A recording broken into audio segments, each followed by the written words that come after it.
Le président. Veuillez vous asseoir.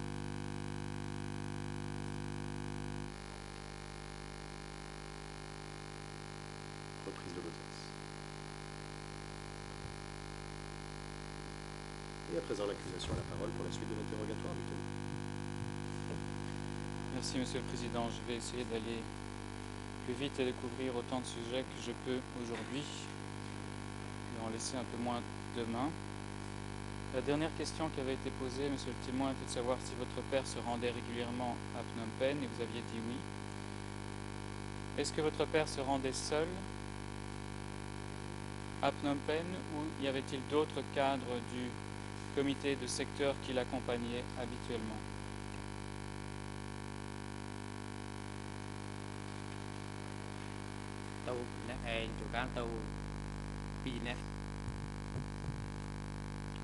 Il lui arrivait d'y aller seul et parfois il y avait un autre cadre avec lui. En tant que messager et donc aussi responsable de sécurité, est-ce que vous avez souvent accompagné votre père lorsqu'il se déplaçait à Phnom Penh pour des réunions?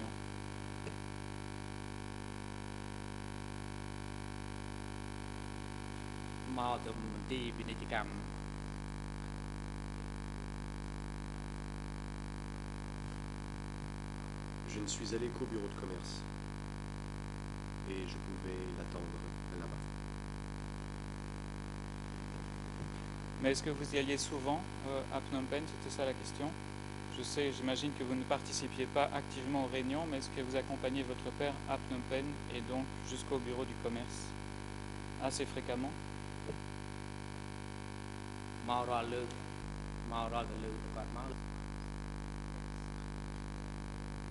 Oui, j'y suis allé à chaque fois que mon père y est allé. Est-ce que vous pouvez nous dire qui convoquait votre père à ces différentes réunions?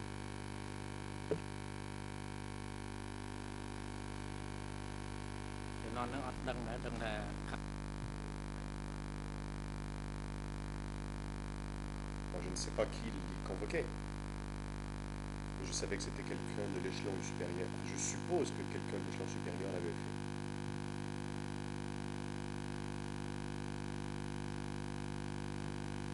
Merci, nous allons revenir sur cette question par la suite. Est-ce que vous vous souvenez si votre père, et donc vous-même, vous êtes rendu à Phnom Penh dans le mois qui a suivi la libération de Phnom Penh le 17 avril 1975, c'est-à-dire au mois de mai 1975, est-ce que vous êtes venu avec lui à Phnom Penh?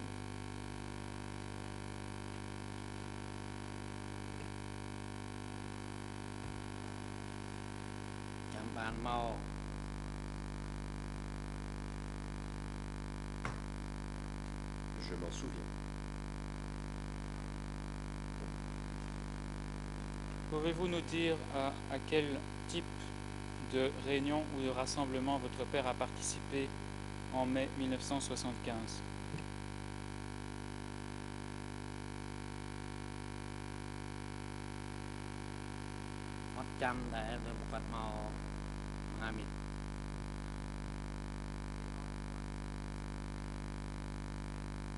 Il a aussi participé à une réunion pendant le Nouvel An Khmer, mais je ne me souviens pas de quel type de réunion il s'agissait.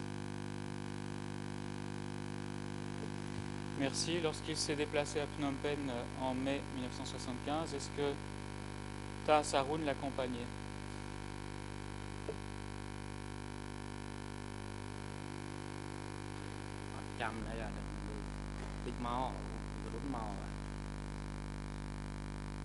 Oui. Bon,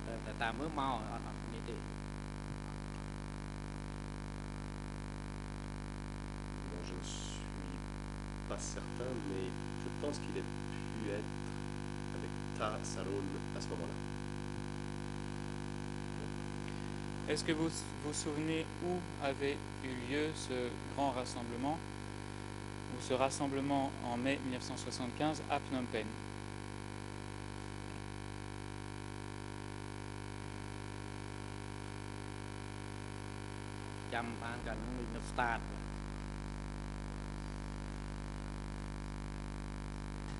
C'était au stade. Merci. Est-ce que vous-même vous y étiez au stade durant cette période?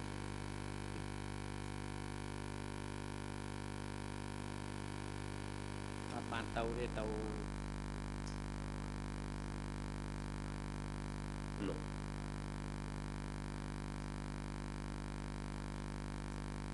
J'y suis allé le soir pour regarder la pièce de théâtre.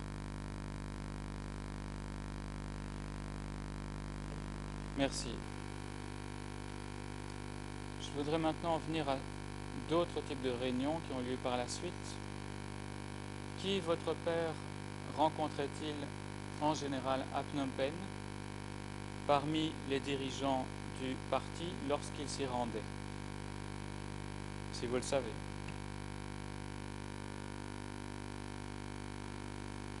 Non, je ne sais pas.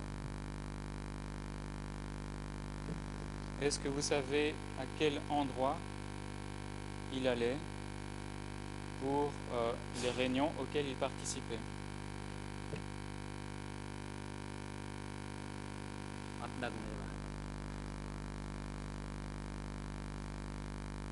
Je ne sais pas. Monsieur le Président, je voudrais lire un extrait du procès-verbal d'audition de Monsieur le témoin, E3/57. Et l'extrait se situe à la page 5 en Khmer, à 00287704. En français, c'est à la page 5 et en anglais à la page 4. Et la question qui est posée est de savoir, est-ce que vous aviez reçu des messages concernant la purge des Cham ou des Vietnamiens? Réponse, à l'époque, il n'y en avait pas. S'il y en avait, cela se faisait pendant le congrès lors de la session politique à Phnom Penh. En général, on convoquait les chefs des régions et des districts pour étudier au centre. C'est mal traduit en français, on a dit comité central, mais je crois que c'est le centre. Les chefs de région et des districts allaient étudier à K3, à tour de rôle. Fin de citation. Est-ce que, monsieur le témoin, cela vous rafraîchit la mémoire sur le fait que le chef de région qui était votre père, ainsi que des districts, étudiaient parfois à K3, ou tenaient des réunions sur place?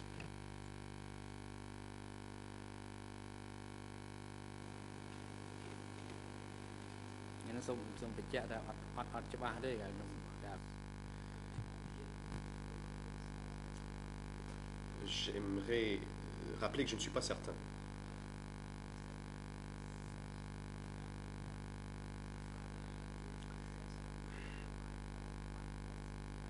Pendant la réunion, moi, je n'allais qu'au bureau commercial compte tenu de mes fonctions. Merci. Est-ce qu'à part des réunions, votre père Thaleng allait aussi à Phnom Penh pour de grandes assemblées annuelles, à l'occasion par exemple du 17 avril ou du 30 septembre de chaque année?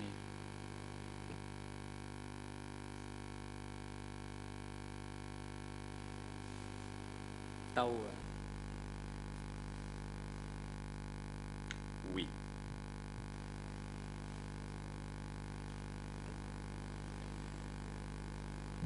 Est-ce que vous-même, il vous est arrivé de vous rendre au stade pour assister à de grandes célébrations, à ces occasions du 17 avril ou du 30 septembre?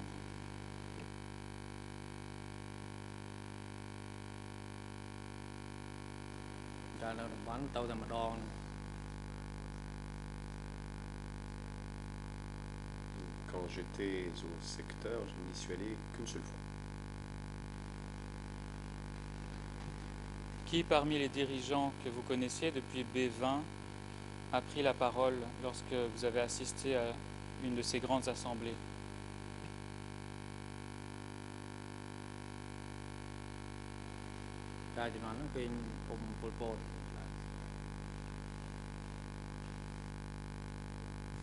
J'ai vu oncle Pol Pot prendre la parole. Est-ce que votre père ou vous-même avez assisté à des sessions d'études politiques à Borei Kela?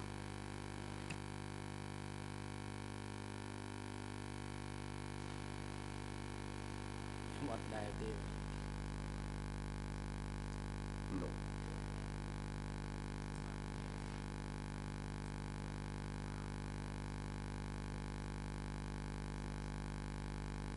Mais je ne sais pas si mon père est aussi allé à des formations à cet endroit.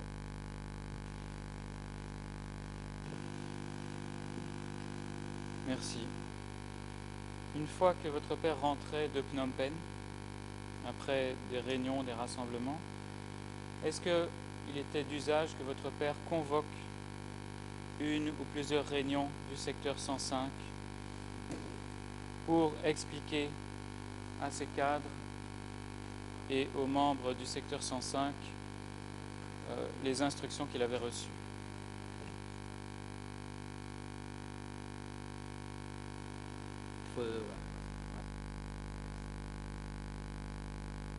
Oui. En général, lorsqu'il rentrait de Phnom Penh, il organisait une réunion et convoquait les responsables de district à venir participer à cette réunion. Est-ce que vous savez sur quel sujet, sur quoi portaient ces réunions en général, qui reflétaient les instructions et directives reçues à Phnom Penh?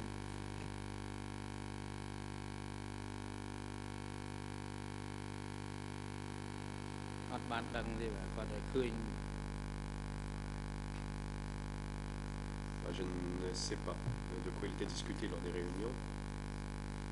J'ai vu que les chefs de district venaient y participer.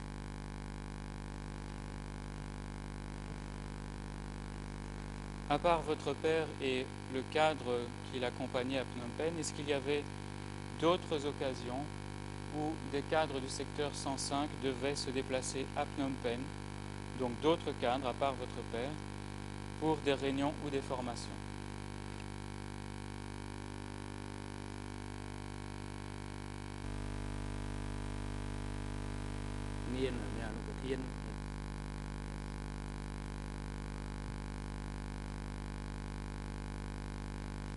Oui. Il y avait le premier et le deuxième secrétaire, le secrétaire adjoint de secteur, qui participait aussi aux réunions.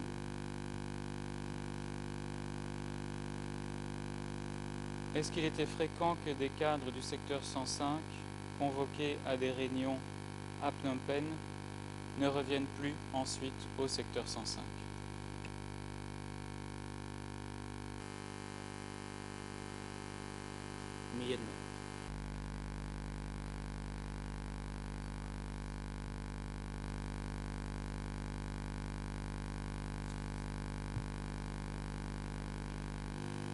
Je n'ai pas eu la traduction en français, si on pouvait la voir. Merci.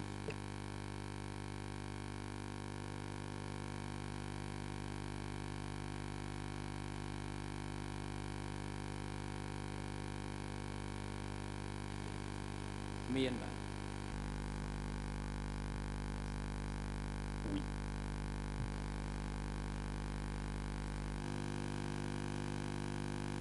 Qui, selon ce que vous savez, puisque vous travaillez au secteur des télégrammes, avait convoqué ces cadres du secteur 105 qui ne sont plus revenus par la suite? Qui, au niveau du centre, envoyait ces télégrammes?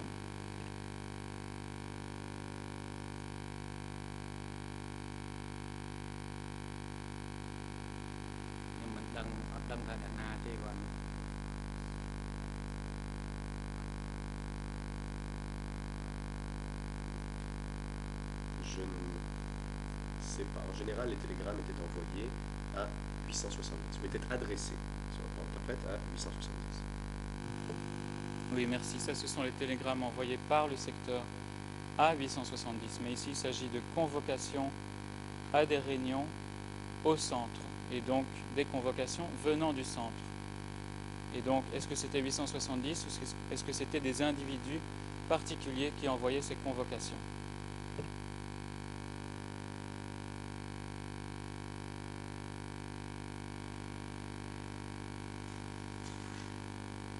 ច្រើនអត់មានបញ្ជាក់ឈ្មោះទេ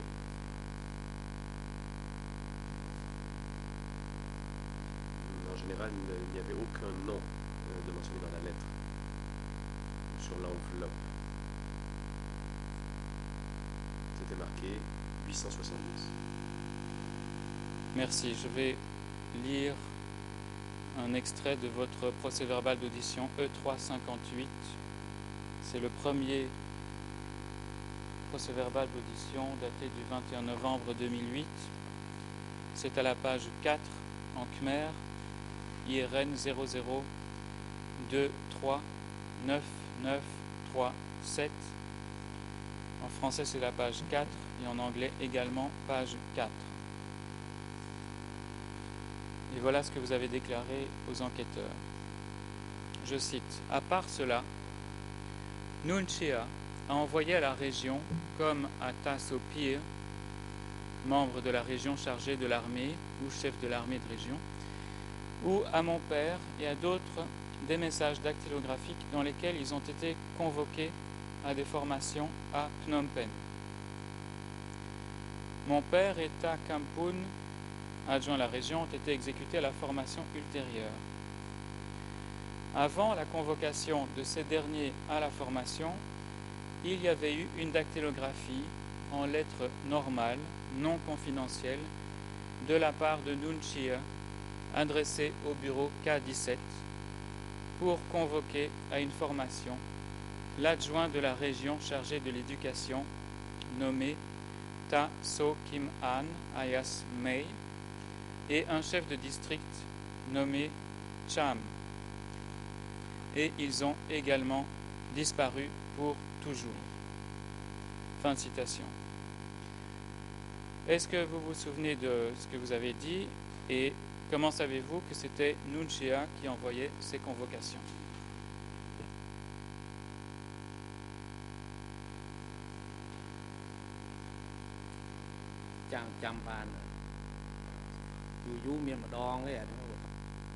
Oui, je m'en souviens. En fait, il arrivait que cela se produise.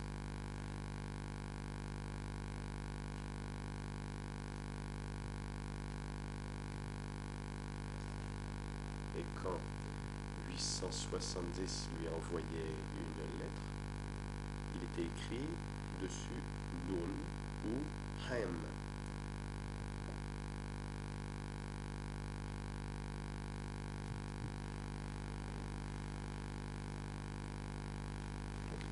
Et concernant la convocation à une formation de Mei et de Cham, est-ce que c'était bien Nuon qui avait envoyé cette convocation ou bien était-ce Hem?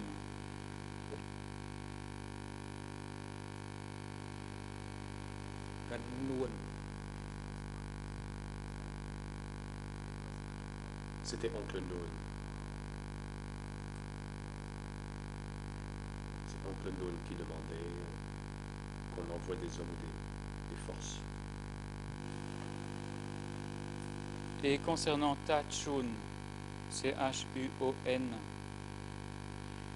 qui l'avait convoqué à Phnom Penh?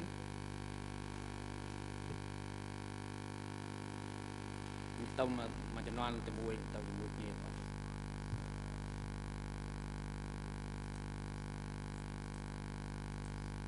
étaient envoyés en même temps que les autres.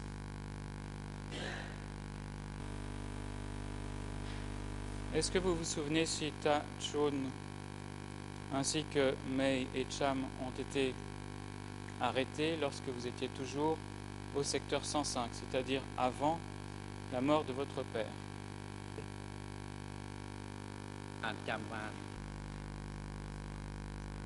Oui, je m'en souviens.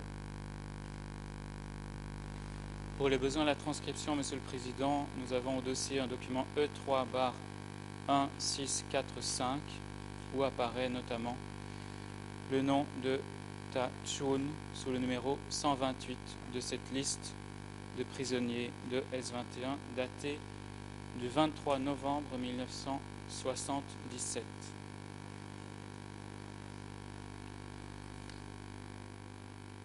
Il y a également au dossier, en passant, la confession à S21 de So Kim An alias Achar Mei qui est daté du 26 octobre 1977 et qui porte la référence D175/3.78.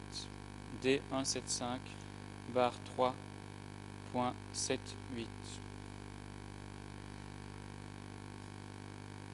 Monsieur le témoin, à part les cadres que je viens déjà de citer et que vous avez cité vous-même, est-ce qu'il y a eu de nombreuses arrestations et transferts à Phnom Penh au sein de la division 920 dans le secteur 105 quand vous y étiez? À l'époque,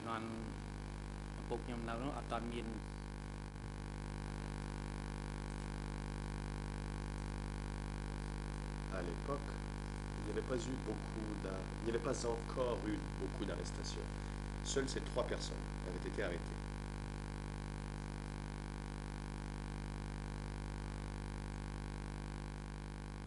Par la suite, d'autres personnes ont été arrêtées.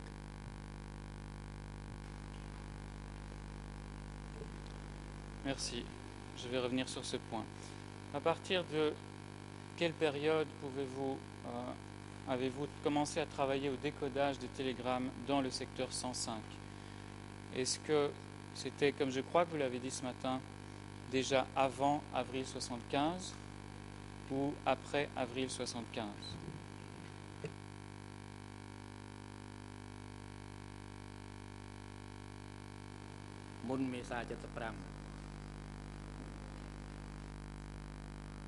Avant avril 1975.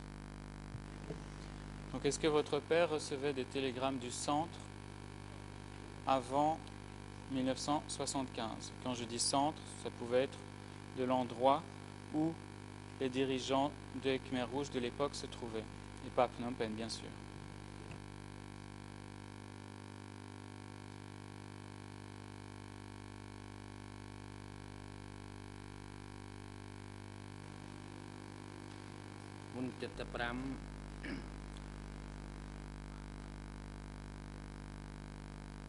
Avant avril 75? Oui.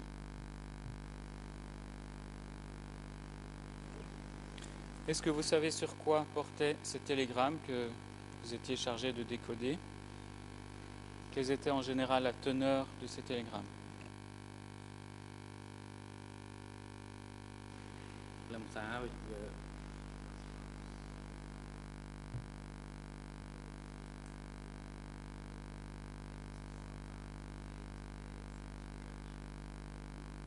Ça portait surtout sur des questions quotidiennes. Il y avait aussi quelques brèves instructions. À l'époque, le pays était en guerre.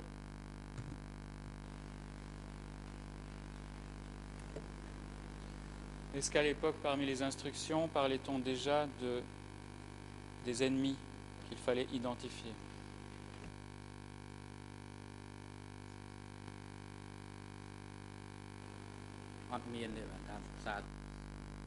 Non.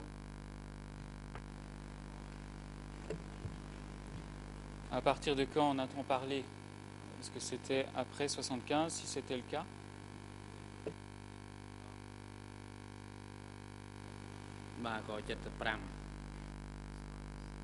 Oui.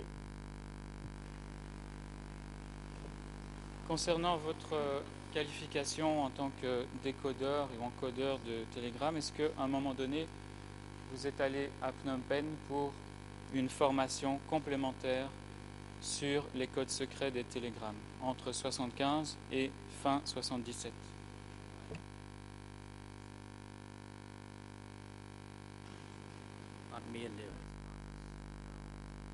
Non.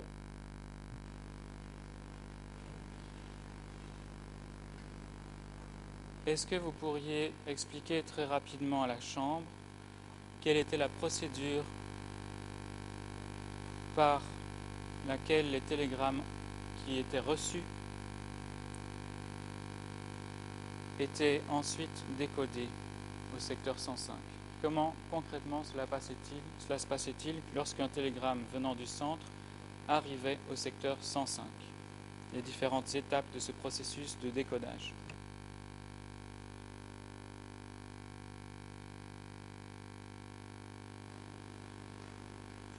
វាប្រឈមមកឬក៏យើងវាយចេញវាប្រឈមមក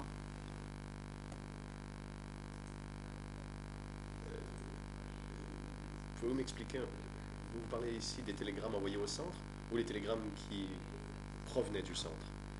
Et sur la façon dont on les transférait ou comment on les décodait? Pouvez-vous m'expliquer? Le président. Monsieur le procureur, le témoin ne semble pas comprendre votre question. Je vous prie de la répéter. Merci. Là, je voudrais simplement parler de la procédure selon laquelle les télégrammes qui provenaient du centre, donc qui arrivaient au secteur 105, destinés à votre père, étaient reçus d'abord et ensuite décodés, avant que le message puisse être donné à votre père.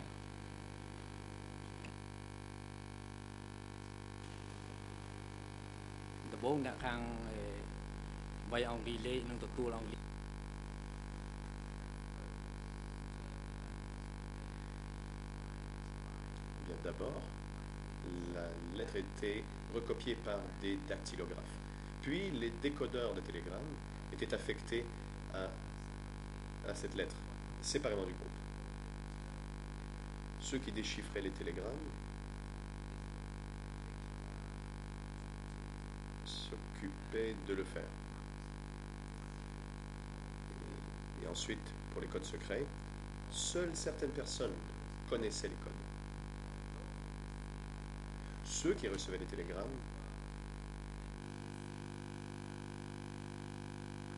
les recevaient, rien de plus. Est-ce qu'il y avait différents types de télégrammes? Est-ce que, autrement dit, est-ce qu'il y avait des télégrammes qui n'étaient pas codés? Est-ce qu'il y en avait qui étaient codés avec un code simple? Est-ce qu'il y en avait qui avaient un code plus compliqué, plus complexe?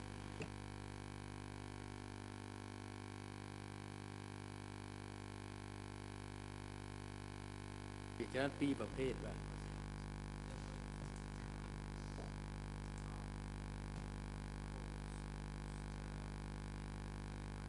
y avait deux types de codes employés dans les télégrammes. Il y avait la clé de cryptage de 10 numéros, en fait de 10 chiffres, et un autre qui était beaucoup plus compliqué.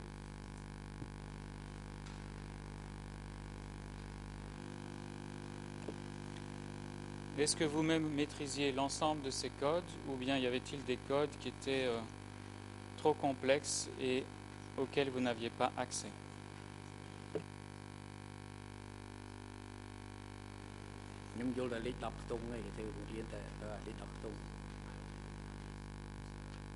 Je connaissais seulement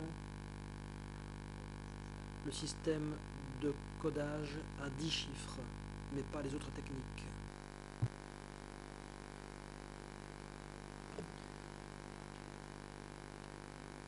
Quels étaient alors les codes que vous ne pouviez pas déchiffrer? Ce que je veux dire, sur quoi portaient les télégrammes que vous ne pouviez pas déchiffrer, qui étaient peut-être de nature plus confidentielle?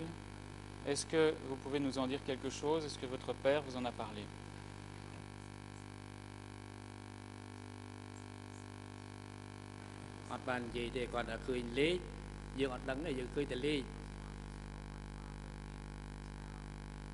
Mon père ne m'en a rien dit, mais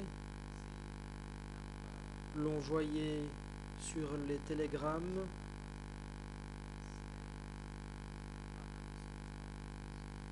des chiffres que nous ne comprenions pas, mais qui étaient compris par d'autres.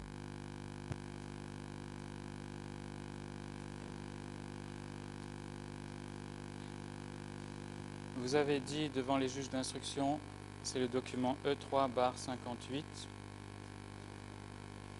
en Khmer à la page 4, IRN 00239937, en français et en anglais également à la page 4. Vous avez dit ce qui suit. Pour le travail de sécurité, j'envoyais à Nunchia, alias Noon, ou frère numéro 2, mais dactylographie pour lesquelles il existait des codes secrets qui devaient être écrits en lettres confidentielles, que je ne me suis pas encore rappelé. Je ne pouvais pas connaître le contenu de ces lettres confidentielles et c'était uniquement mon père qui était capable de le connaître, car il y avait encore un autre code secret pour pouvoir les lire. Fin de citation. Monsieur le témoin, pouvez-vous nous expliquer comment vous faisiez pour transmettre ces différents télégrammes qui possédaient un autre code secret auquel vous n'aviez pas accès? Pouvez-vous nous expliquer concrètement comment vous saviez que vous deviez envoyer cela à Nunchea et que cela concernait le travail de sécurité?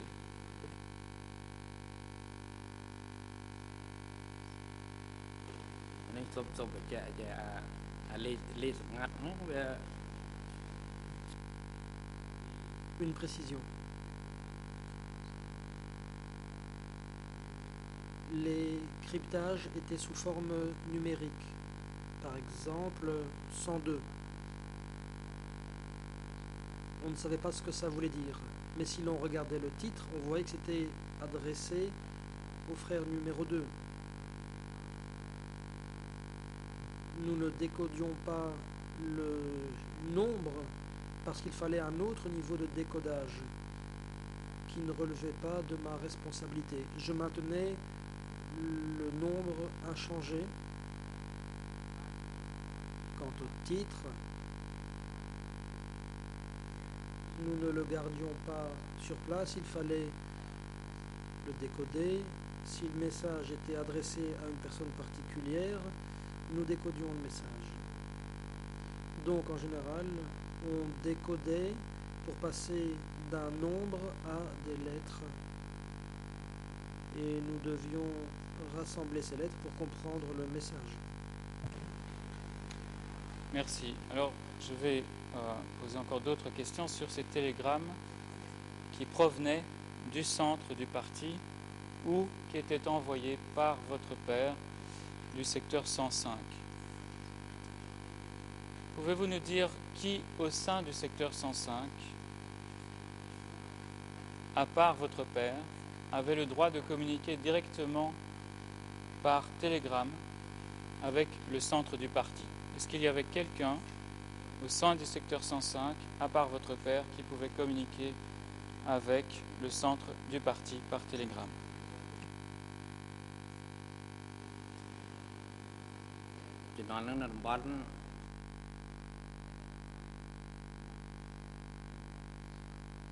À l'époque, non. Personne n'y était autorisé. Pour ce qui est de la division 902, elle avait son bureau de télégramme et elle communiquait par elle-même. Concernant le secteur 105, c'était la seule personne à communiquer avec le centre par télégramme.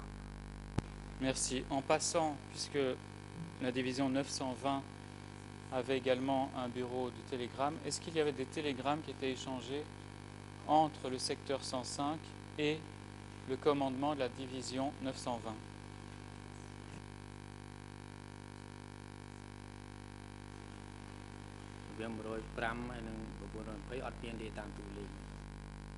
Non, il n'y avait pas d'échange de télégrammes entre la division 902 et le secteur 105.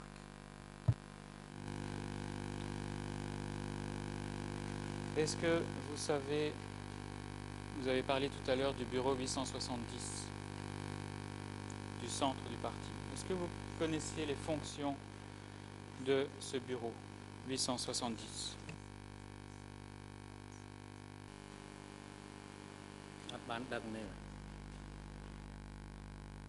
Je n'en sais rien.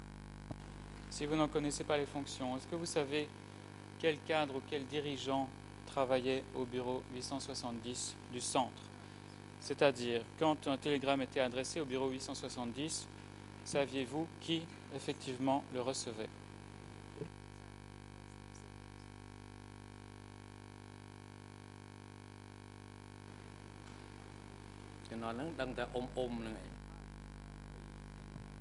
À l'époque, Les télégrammes étaient envoyés aux oncles.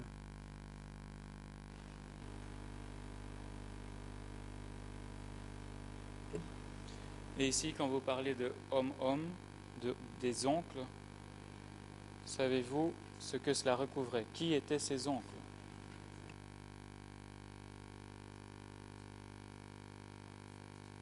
À l'époque du Kampuchea démocratique, les oncles, c'était Nunchia, Pol Pot, Khieu Samphan. Nous les appelions oncles ou homme-homme. Merci. Est-ce qu'il est arrivé que le secteur 105 reçoive des télégrammes de Pol Pot lui-même?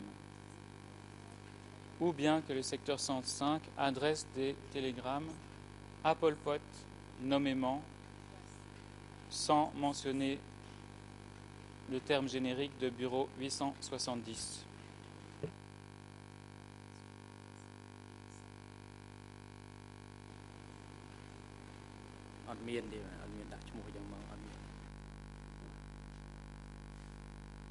Non, ce n'était pas mentionné.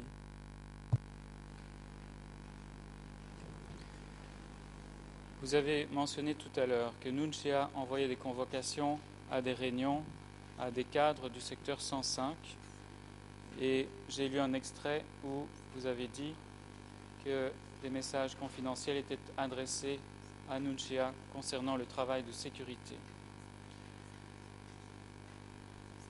Comment Nunchia était-il désigné sur ce type de télégramme ou de convocation? Quel était le nom qu'il utilisait?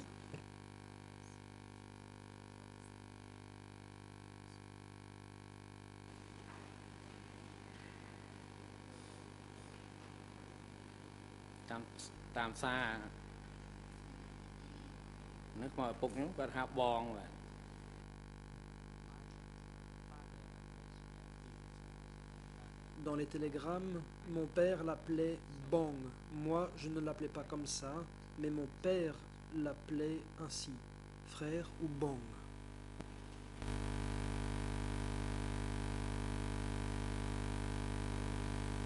Merci. Est-ce que Nunchia a envoyé des télégrammes au secteur comportant des instructions sur le travail de sécurité?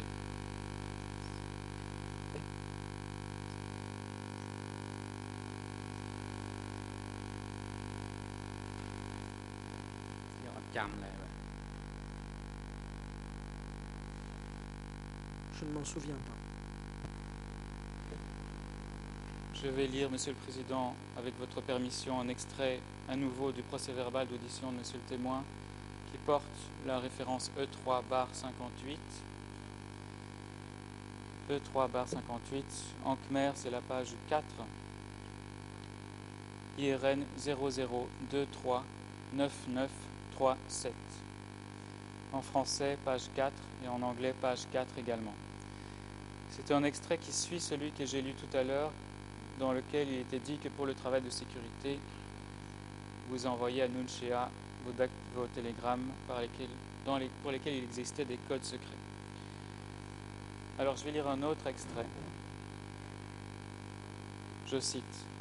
Avant le décès de mon père, Nunchia donnait continuellement des directions portant sur le travail de sécurité, sur la vigilance, de peur qu'il y ait des ennemis vietnamiens ou des ennemis infiltrés, sur l'ambition des Vietnamiens, sur le travail moral qui devait être rediffusé au district. Et suit alors une autre partie de l'extrait où l'on parle des convocations adressées à certains cadres pour participer à des formations à Phnom Penh qu'on a déjà lues, et ces cadres n'étant pas revenus. Est-ce que vous vous souvenez donc que Nunchia donnait des directions, des instructions sur le travail de sécurité et la vigilance vis-à-vis des ennemis dans les télégrammes?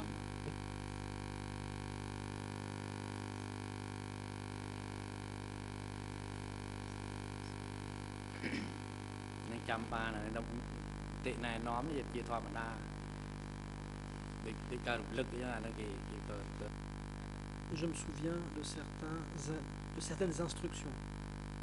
À l'époque, les instructions étaient aussi des rappels destinés au cadre en général, et bien sûr, il y a eu des instructions. Est-ce que ces instructions, est-ce que vous pouvez préciser s'il s'agit bien d'instructions communiquées par télégramme ou y avait-il également des instructions communiquées lors des réunions? Est-ce que dans cette partie de la réponse que vous donnez, est-ce que vous visez des télégrammes spécifiquement ou également des instructions reçues lors de réunions à Phnom Penh auxquelles votre père aurait participé?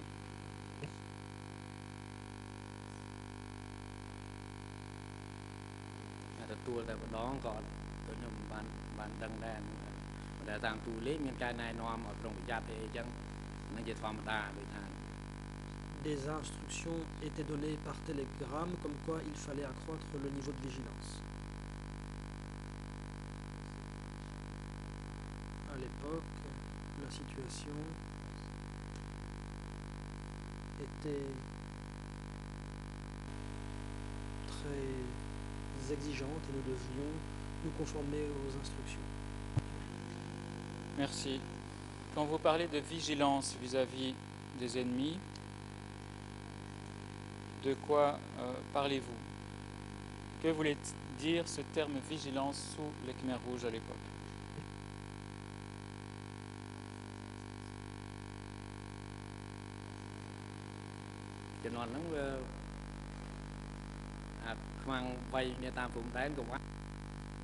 À l'époque, il y avait des ennemis qui se battaient le long de la frontière contre nos forces. Il y avait aussi une guerre opposant différentes factions, une lutte interne, raison pour laquelle nous devions respecter les instructions. Si je dois parler de la situation des ennemis à l'époque, cela prendra beaucoup de temps, car il y avait beaucoup d'éléments ennemis à l'époque. Très bien. Pour faire court, lorsqu'on parle d'ennemis infiltrés dans ce contexte, de quoi s'agissait-il?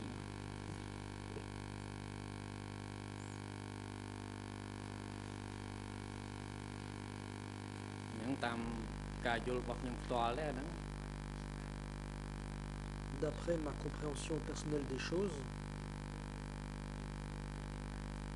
les ennemis infiltrés, c'étaient ceux qui ne respectaient pas les instructions de l'organisation, ceux qui s'en écartaient. Ces gens-là, l'organisation ne leur faisait plus confiance et elle ne leur confiait plus aucune tâche. En plus, dans certaines circonstances, ces gens étaient arrêtés.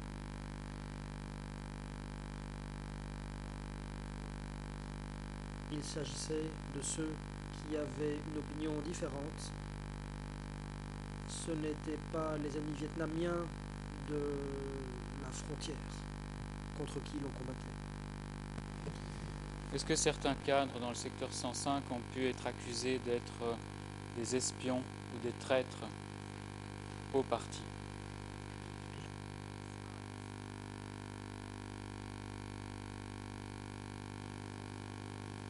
À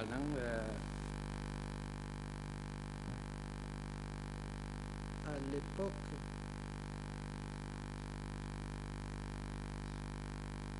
on a annoncé que ceux qui avaient disparu étaient des traîtres. Certains étaient accusés d'appartenir à un réseau de traîtres ou à la CIA.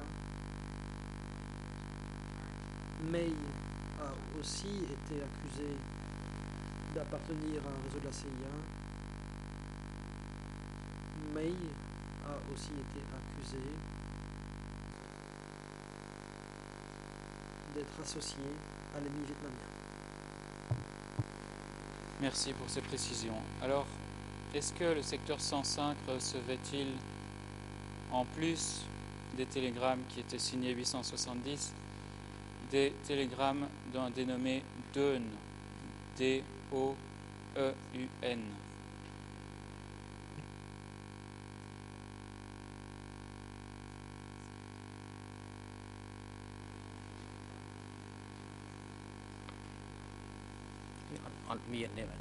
អត់ចាំដូចមិនមាន Je ne m'en souviens pas, je ne pense pas que ça a été le cas.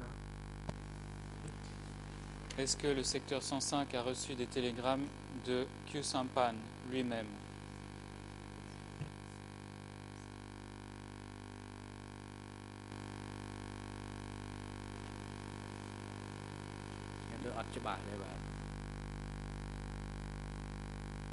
Je ne sais pas bien.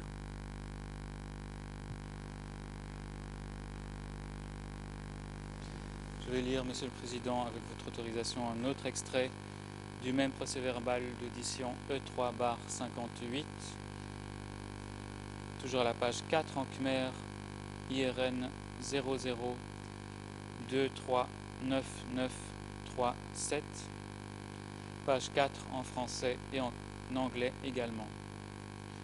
Et voilà ce que dit le témoin à une réponse à une question des juges d'instruction.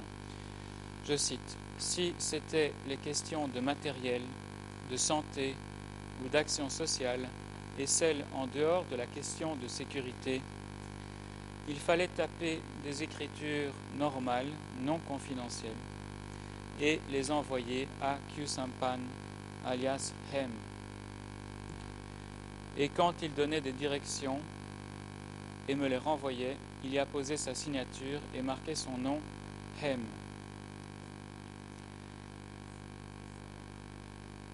Par exemple, quand il organisait le travail pour les régions, la région K17 devait ordonner au secteur de commerce ou d'économie d'aller prendre au comité central le matériel tel que du carburant, des machines et pièces détachées, des médicaments, du tissu. Quant au centre, il lui arrivait également de demander aux régions de lui envoyer du riz. Fin de citation. Et tout à l'heure, vous aviez effectivement mentionné que Hem pouvait être un destinataire ou un signataire de télégramme. Est-ce que vous confirmez cette séparation? C'est-à-dire que quand il s'agissait de sécurité, c'était Nunchia qui envoyait les télégrammes, ou il fallait lui adresser des télégrammes, et quand il s'agissait d'autres questions matérielles, il s'agissait là de Khieu Samphan.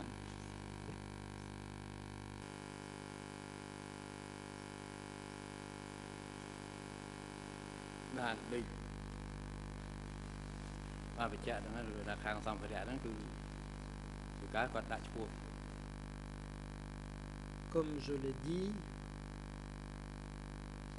dans ce document, pour tout ce qui concernait le matériel et les autres points que vous avez énumérés, c'est lui qui le signait avec l'initiale Hem. Merci. À propos de cet extrait, est-ce qu'il est arrivé souvent que le secteur 105 envoie du riz au centre?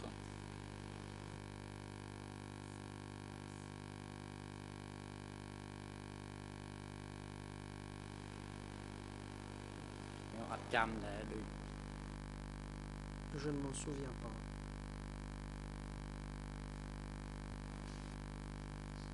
D'après mes souvenirs, c'était envoyé environ 2 fois par an. Est-ce que dans le secteur 105, il y a eu des problèmes de malnutrition ou de famine de la population dans les coopératives et ailleurs entre 1975 et la fin 1977?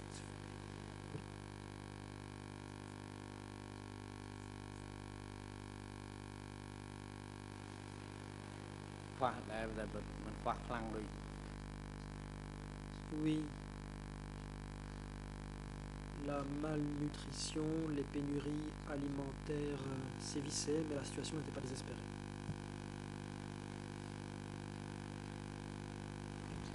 Mais malgré cela, le riz était envoyé 2 fois par an à Phnom Penh, c'est bien cela?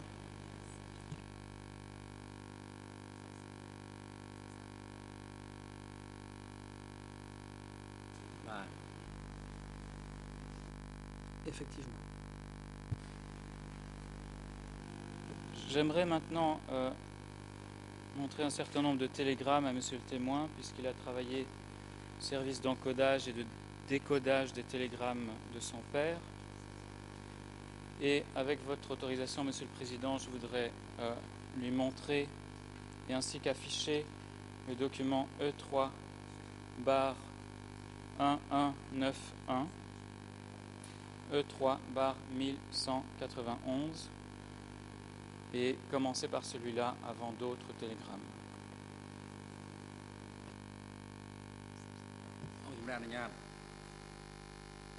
Le Président, je vous en prie, allez-y.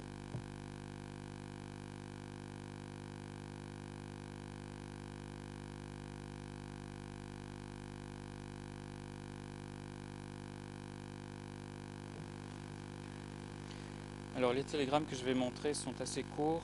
En général, ils ne font qu'une page. Ce télégramme E3 bar 1191 date du 12 octobre 1976 et porte la référence télégramme 00 envoyé par Leng, L-A-I-N-G, au bien-aimé et respecté camarade Deun. Et l'on y parle de 105. Je vais lire les deux premiers points.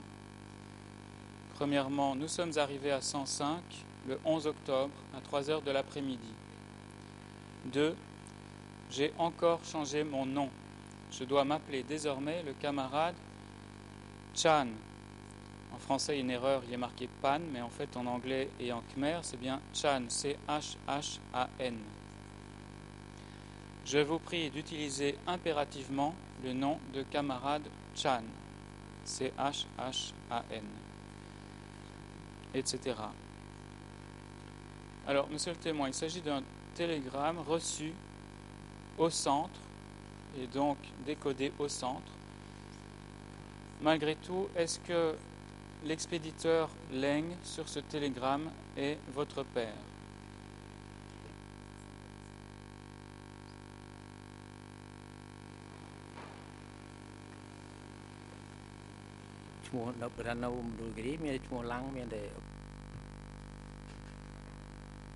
Oui, dans le Mundulkiri, à l'époque, Lang, c'était le nom de mon père.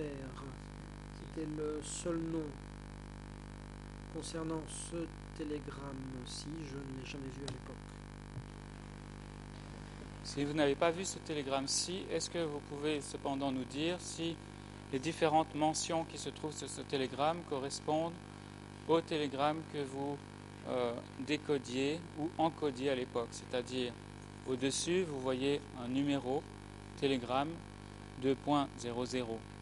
Ensuite, il y a le destinataire qui est mentionné. Puis, il y a le corps du texte, suivi de vœux de bonne santé et de victoire, de la date et de la signature, en l'occurrence de votre père.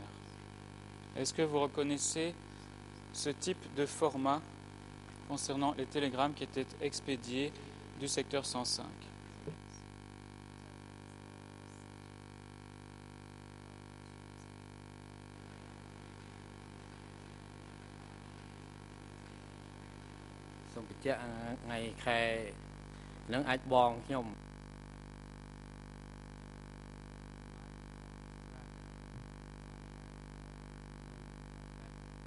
Peut-être que mon frère le sait mieux que moi. En 1976, j'étais chargé de conduire un camion.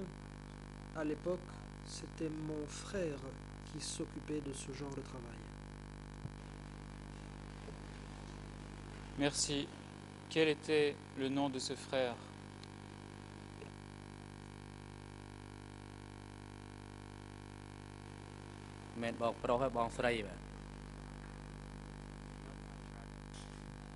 Ce n'était pas un frère, c'était ma grande sœur, Han.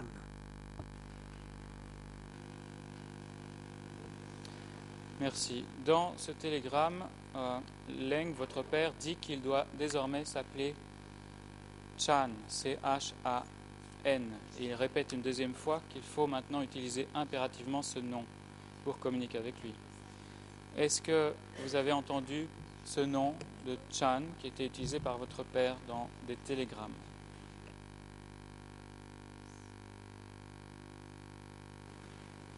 Chan หรือพานวะឈ្មោះพาน Vous parlez de Chan ou de Pan?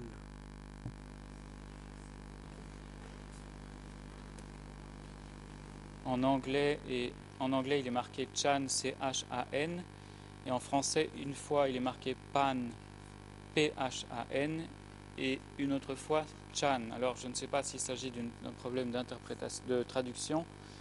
En tout cas, l'écriture en khmer est chaque fois la même. Je vous demanderai de lire alors le paragraphe 2. Le nom qui est mentionné, c'est ce nom-là qu'il faudra qu'on utilise par la suite, effectivement, s'il s'agit bien de votre père.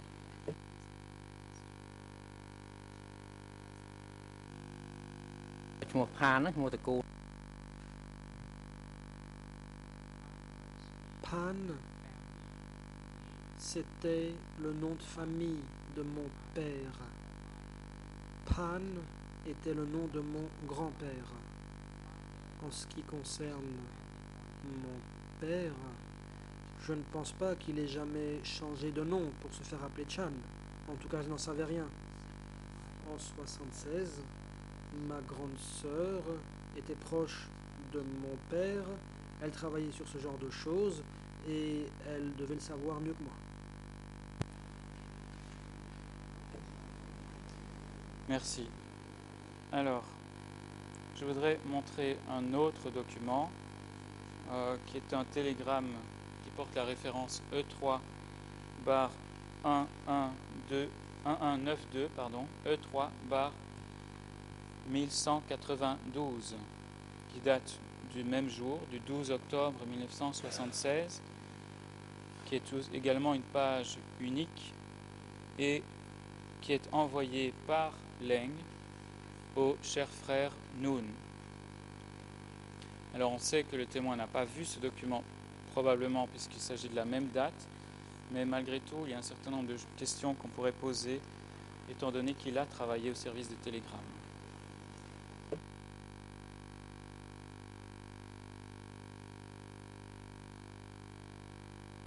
Donc je demande l'autorisation de pouvoir lui montrer le document et de l'afficher à l'écran, Monsieur le Président.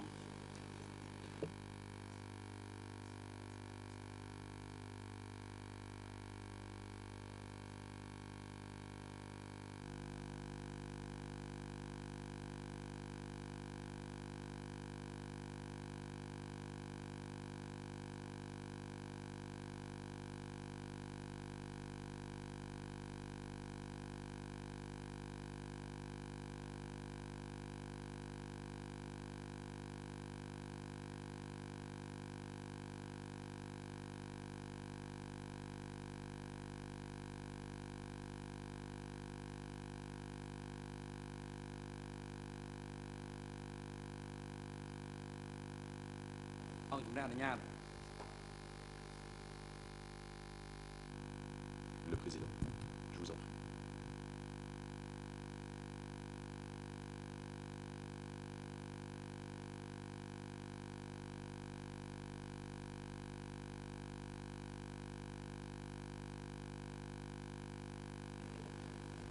Merci, Monsieur le Président. Il s'agit donc d'un télégramme et vous constatez, Monsieur le témoin, qu'il s'agit envoyé par Leng. Est-ce qu'il s'agit là aussi de votre père qui signe ce télégramme?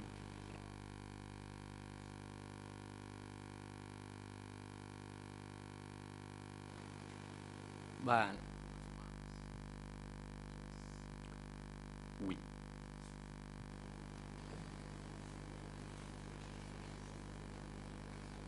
Alors, c'est adressé au cher frère Noon.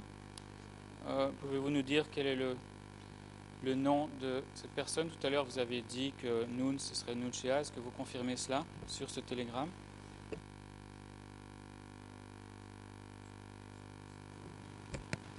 I'm sorry, I need to... Après, il y a une autre, si j'aimerais vous poser. Le président.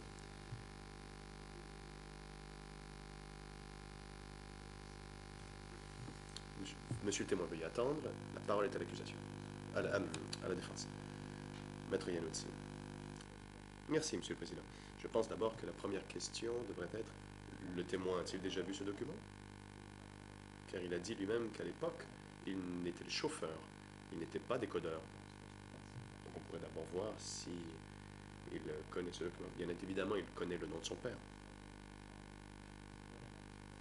Maintenant, connaît-il ce document? Peut-être que le procureur pourrait poser ses fondements avant de passer à ses prochaines questions.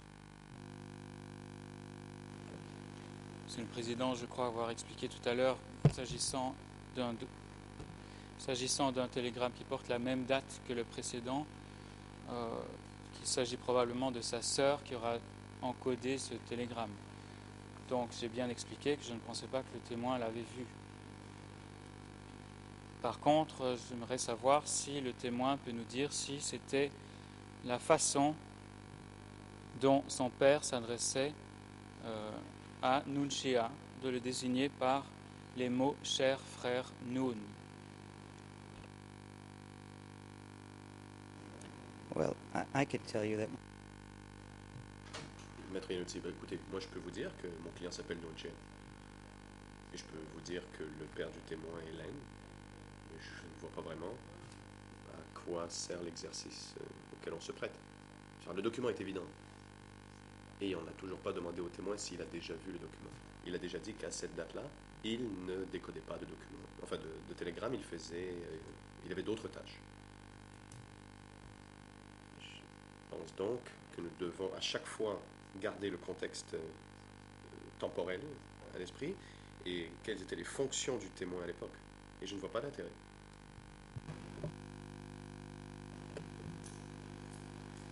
Je vais bien poser la question, mais on connaît déjà la réponse, Monsieur le Président. Est-ce que vous avez déjà vu ce télégramme, Monsieur le témoin?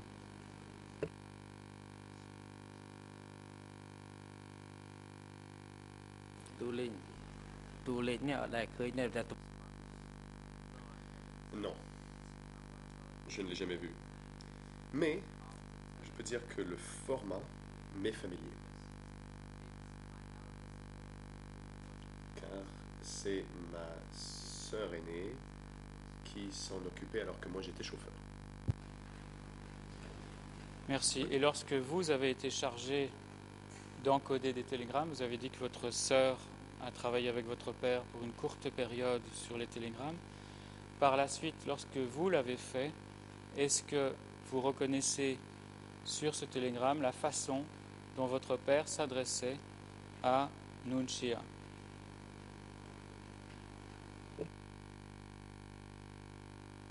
Où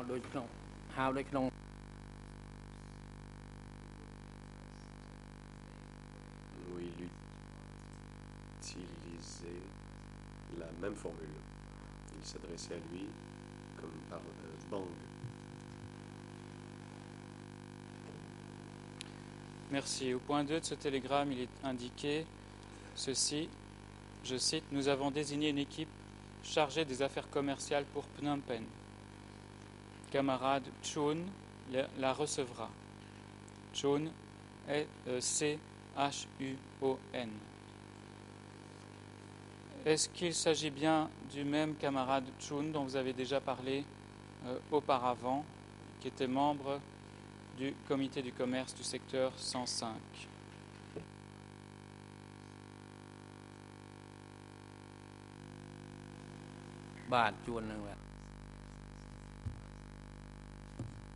L'interprète n'a pas saisi la réponse.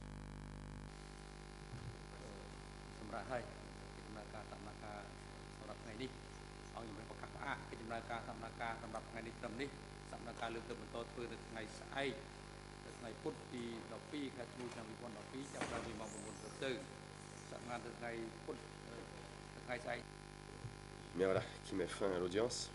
Nous allons reprendre l'interrogatoire demain de Pan Van alias Cam Pan.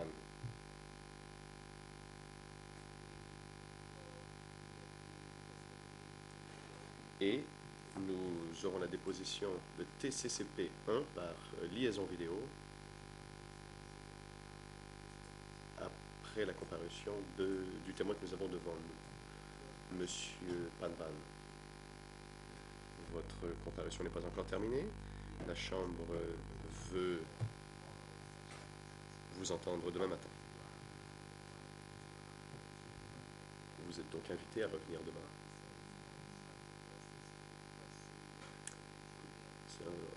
Nous demandons à l'huissier de séance de faire la coordination nécessaire avec la section d'appui aux témoins et aux experts pour s'assurer qu'il rentre bien chez lui et qu'il soit de retour au prétoire demain avant 9h. Garde de sécurité. Veuillez conduire tous les accusés au centre de détention. Et qu'il soit de retour au prétoire avant 9h, à l'exception d'Iexari, qui lui sera conduit à la cellule de détention temporaire du tribunal où il pourra suivre par lien vidéo. L'audience est levée.